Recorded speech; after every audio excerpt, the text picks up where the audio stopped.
So we're here with 5 dynamic speakers, 5 different messages, which is really cool. Because if you didn't like me, you got 4 other people. And if you did like me, well, you got 4 more other people to love. So what is a RainMaker? What is a RainMaker to you? Why is it important to you? And how do you become one? You could have chosen not to be here. You could have found a reason not to be here. You could have been one of the many that looked at it and said, oh my gosh, there's a cost to this event, but you're here. And the reason why you're here is you want to be different. You want to do something different. So what does that mean to you? What does that mean as a RainMaker? So today, in a TED Talk forum, if you've not been familiar with the TED Talk, a TED Talk forum is having 5 dynamic speakers, banging out 35 to 45 minutes, having great networking sessions, and telling stories. Stories sell, facts tell. Most people lead with facts, but after the facts are listened to, there's nothing left.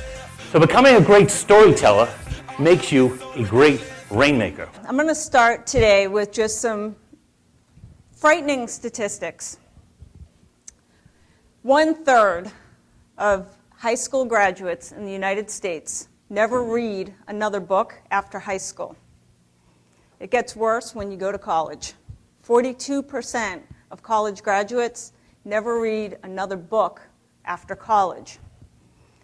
80% of U.S. families did not purchase or read a book in the last 12 months, and 70% have not stepped into a bookstore in 5 years. As he said, my name is Stacey Alcorn. I'm 40 years old.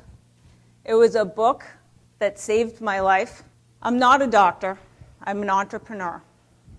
But I heal people differently. I heal people with books. You tell me your ailment, I can prescribe you a book. I can see this is a high-energy group, so how about just as a way to get warmed up a little bit, how about you turn to the person next to you and give a high five and say, ow! Can I get one? Can I get one? Can I get one? Can I get one? Ow! Okay. Good man. You get one too. Ow! All right, so when it comes to asking, by the way, for an audience to give high fives, there are always 2 kinds of people. They're the kinds of people who are like, too early, 10 a.m., not ready to give high fives. And then you have a lot of people, like I saw in the room, who realize it's high five time, and they give like 35 high fives all the way around the room. So that's great. Now, I have a few quick questions for you. Who here, by show of hands, who here would like to make more money while working fewer hours in the day? Just curious. Okay, good. All right. How about this? This may be a little bit more controversial, but how about finding more of those great prospects, those great clients, those people who are singing your praises to the heaven? Yes. Finding more of those people. Hold on. You get a high five though, Nancy. All right. Finding more of those people. So that way, next time you run into a prospect who you know is going to be a pain in the you-know-where, you can just say, you know what, don't think this is a fit. I'd rather focus my time on the folks that I want to be with. Who would like to be able to do that? All right, great. I'm going to talk about just one thing this afternoon, and that's about not asking for permission.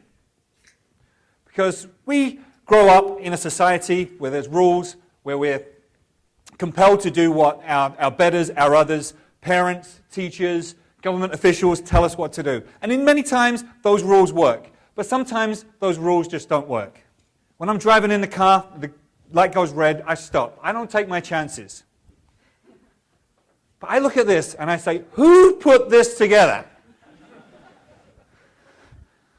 Something not quite right there. So blindly following rules is something that I don't think a RainMaker does. A RainMaker understands that there are rules about, and a RainMaker is willing to step outside of the comfort zone that we've all been doing this afternoon, and really gets out there and delivers value. Put your hands up if you agree that a RainMaker delivers value. Put your hands up if you agree with that. Absolutely. Okay? That's the reason people pay you, is because you deliver value. But you can't be delivering value if you're sitting back and waiting for permission. And that's what you begin to do when you compromise yourself, when you don't really follow your heart, be true to yourself, and get out there and deliver value and make a contribution. Because everybody here in this room has a contribution to make. I'm going to share from a spiritual point of view. And by the way, when I say that, I want you to know that money is spiritual. In fact, you might see on a dollar bill that it says, "In God we trust."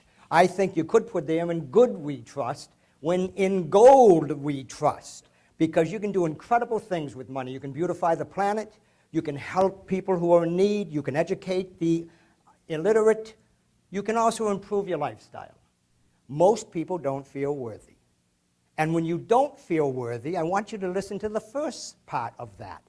I am marvelously made and destined to win at whatever I set my mind to. And if I don't feel worthy, I set my mind to less than the best.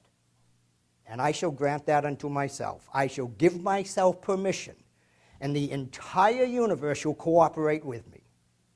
The entire universe will cooperate with whatever I set my mind to. Don't tell it, confetti.